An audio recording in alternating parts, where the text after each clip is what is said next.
Hi Earth Signs, Taurus, Virgo, and Capricorn. Welcome po sa ating channel at ito rin yung Daily Gabay Tarot reading for April 16, 2024. Please be reminded that this is general reading po, so maaari kayo makarelate o hindi. Just take what resonates.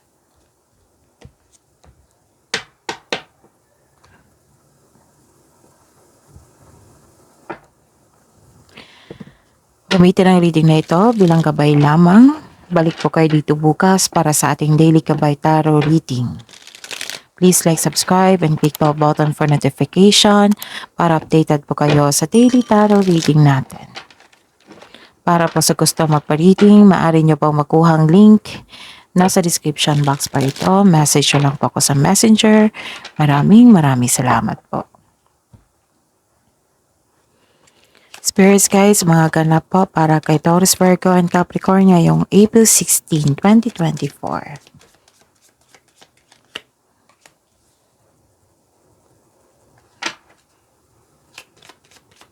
Taurus, Virgo, and Capricorn, mga ganap po ngayong April 16, 2024.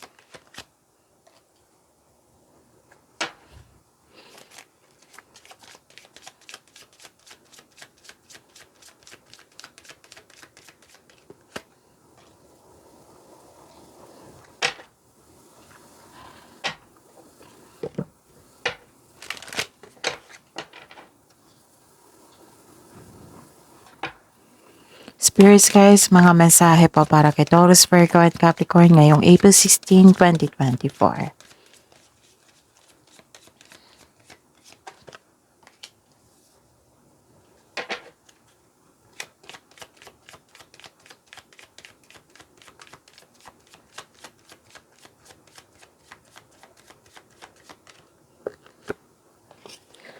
So Taurus ngayong April 16, Taurus, Virgo, and Capricorn. Ngayong April 16, 2024, may nakita ako ditong makaka-receive kayo ng information or balita or mensahe po na agad yung bigyan ng aksyon. Pwede din na dumating na yung hinihintay mong cheque or pera. Tapos may nakita ko dito ng panahon sa inyong family, sa inyong partner. Naka-receive kayo ng unconditional love. Yes. Pwede din na may bago kayong kakilala na may potential na maging kayo. Tapos may nakita ko dito na nagkaroon ng meeting or reunion ng isang pamilya. Tapos nag-uusap kayo regarding sa isang properties. Maaring ibenta nyo ang property or bumili kayo ng property. Tapos some of you nagtatrabaho sa bahay and some of you makaka-relax lang pag nasa bahay kayo. Lalo na't mag-staycation kayo sa bahay. Tapos ang mga mensahe dito, go with the flow, let things happen. And this is a new beginning. Pagbangon mo sa bagong simula, pagbangon mo sa mapait na sinapit. So this is pagbabago. Begin your new life. Spirits guide, energy po ni Taurus, Virgo, and Capricorn ngayong April 16, 2024.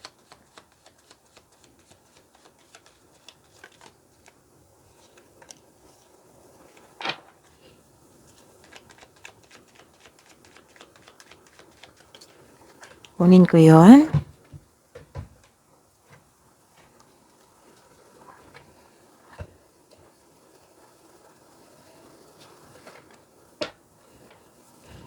Spirits guys, career and money po ni Taurus, Virgo, and Capricorn ngayong April 16, 2024.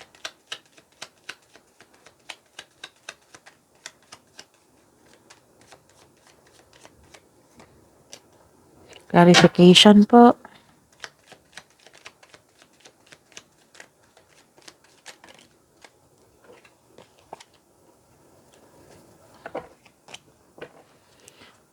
Spirits guide, love life, self-love, partnership, and romance.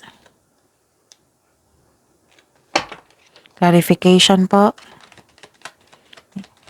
Para po kay Taurus, Virgo, and Capricorn ngayong April 16, 2024. Okay. By the way, open na po yung schedule natin for booking.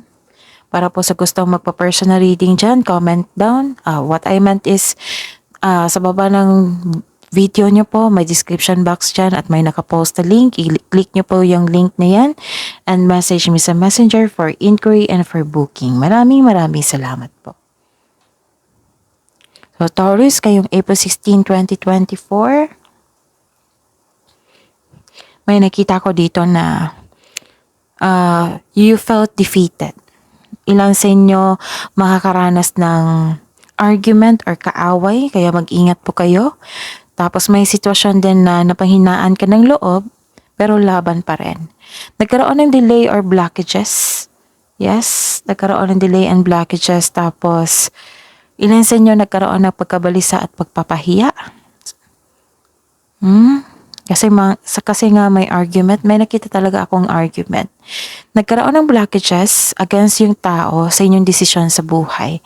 Kaya may nakita ko dito ang reunion or meeting, pag-uusap. It might be ang kausap mo or family mo ang against sa inyong desisyon.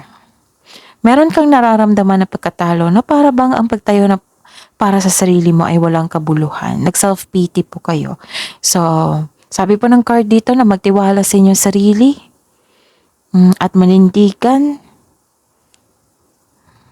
Kailangan ng katapangan at kumpiyansa po dito. Tapos, make a journal or diary kung mahilig po kayo sa journal or diary para it will lead you to na maging mahinahon ka at masuri ang sitwasyon.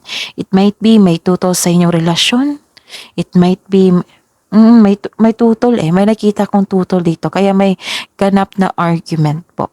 Kaya mag-ingat lang po, mag-ingat po sa araw na ito. Okay.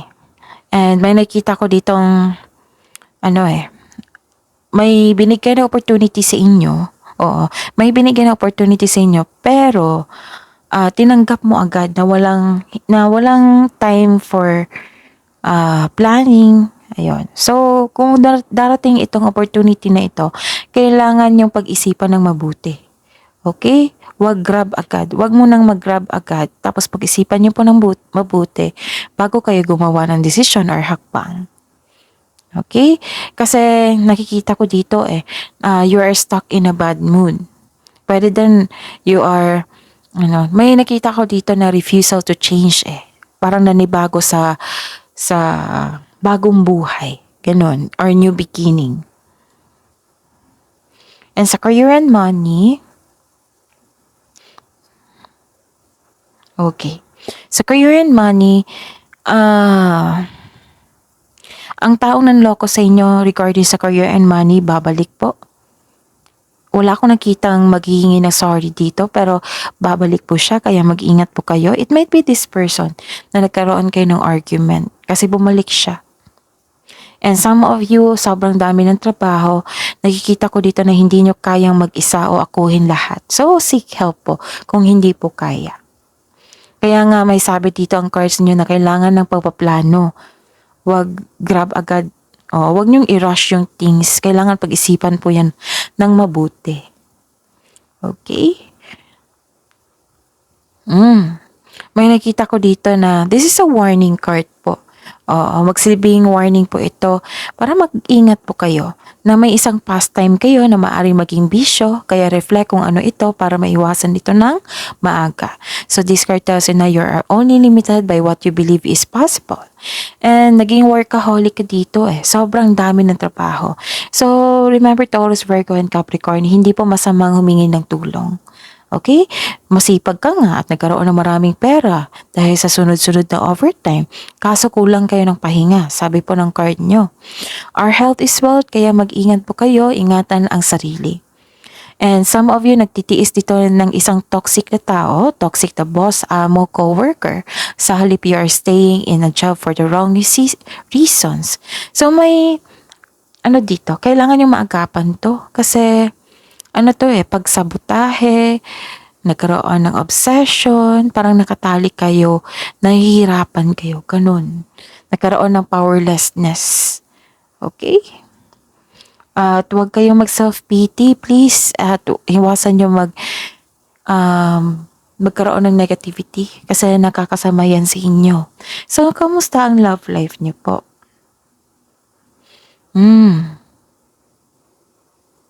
So this is nagkaroon ng moderation, pagkakaisa, nagkaroon din ng tawag dito, divine timing, realization din. If you're single, wag pilitin na magbuo ng relasyon na hindi nakatadhana sa inyo. Pero wag kayong mag-alala. The universe is working behind the scenes to bring romance into your life.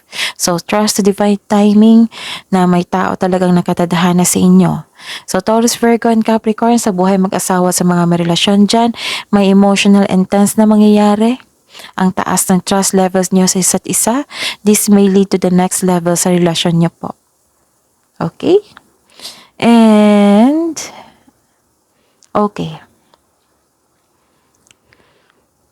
May ganap po na stagnation. This is a clarification of your course here na you felt defeated, you felt lost. Nagkaroon ng, yun nga, pessimism, negativity, confusion, stagnation. Ayaw niyong kumilos. Kasi, parang nauubusan kayo ng lakas. You have lack of self-confidence. Some of you you have lack of self-confidence around a specific goal or lack of focus or loss of direction. May away talaga nagganap. 3 card na po nagsabi dito. And, kasi nga daw, hindi kayo successful sa inyong plano, hindi maka-move on. So, the advice is you need to create a concrete plan in order to regain momentum. Impulse control ay kailangan in order to grow and take action in a positive direction. So, this is also a warning of moving quickly or nagkaroon kayo ng hesitation to take an action. Actually, nakikita ko dito ang pagkakaroon ng stagnation kasi parang gusto nyo mag-isip. So, baka kulang kayo sa pahinga. Kasi kung kulang na pahinga, tapos isip kayo ng isip, maguguluhan kayo niyan eh. So, rest kayo muna, matulog ng maaga, magpahinga, tapos, dyan, mag-isip kayo. Okay? Then, yung palagi kong sinasabi sa inyo na mindful skills. Okay? Search nyo yan kung paano i-control yung isipan nyo. Control your brain. Para hindi kayo mag-overthink. Kasi naguguluhan kayo dito eh. Parang nangihina kayo, may ganap na nangihina kayo. Kasi may tutol. Kasi gusto nyo mag-isip pero hindi kayo makapag-isip ng mabuti. Ganun. Pero don't worry, may nakita naman akong pagbangon nyo. Mula sa panakit na alaala. It might be yung past nyo ang pumipigil sa inyo. Or actually, hindi lang ito isang tao na anong tawag dito? Tutusan yung decision. May iniisip kayo regarding sa past. And nahihirapan kayo. You felt defeated. Okay? So, kailangan yung sana Taurus, Virgo, and Capricorn na ma-overcome nyo yung challenges na yan. Kasi alam na naman natin na kung ma-overcome natin yung challenges, may learning dyan, may success po dyan. So that is your reading, Taurus, Virgo, and Capricorn for today, April 16, 2024. Please like, subscribe, and click the button for notification para updated po kayo sa daily tarot reading natin. Maraming salamat po.